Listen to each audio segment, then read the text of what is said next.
If your cat doesn't walk away when you pet her, it doesn't mean she's enjoying it. Very often, she's just tolerating it. And most of the time, this happens when we pet her out of love. In this video, you'll learn which places cats actually dislike, even if they look calm, what signals they give when something feels uncomfortable, and most importantly, how to pet a cat in a way that brings real pleasure, not stress. I work with cat owners every day and keep seeing the same problems: sudden bites, aggression, avoiding hands, and in a huge number of cases, the reason is improper physical contact. The first place is the belly. This is the most common mistake.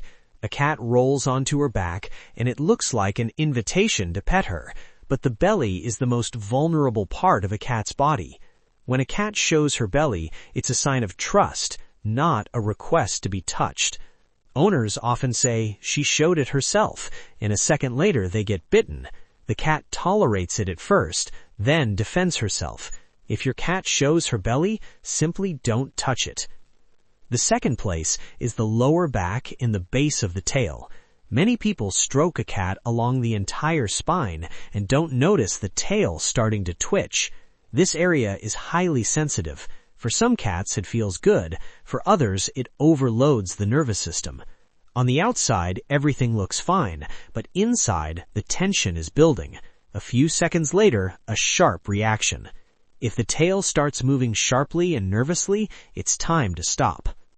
The next point is almost always overlooked, and it's one of the main reasons relationships with cats get damaged: the paws.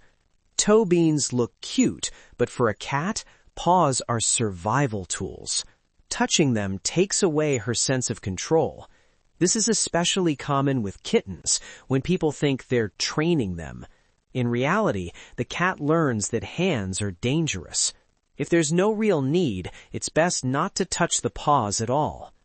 It's important to understand one thing: a cat doesn't take revenge and doesn't act out of spite. If she's tolerating something, it's not because she's okay with it. It's because she doesn't feel safe enough to walk away. For her, this is not a small thing. It's about safety and trust. Another area is the top of the head. For humans, this feels natural. For cats, a hand coming from above can feel like a predator. When a cat flattens her ears or squints her eyes, it's not affection, it's tension. It's better to pet the sides of the head or under the chin, where cats feel more secure. And the most important part, the danger isn't just the location, it's the duration. Even pleasant touch becomes unpleasant if the cat isn't given a choice. If you remember only one thing from this video, remember this: a cat must always have the option to leave. If she can't leave, she will tolerate it, and then she will defend herself.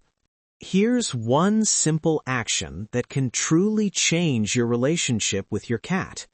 Pet her for just a few seconds, then remove your hand.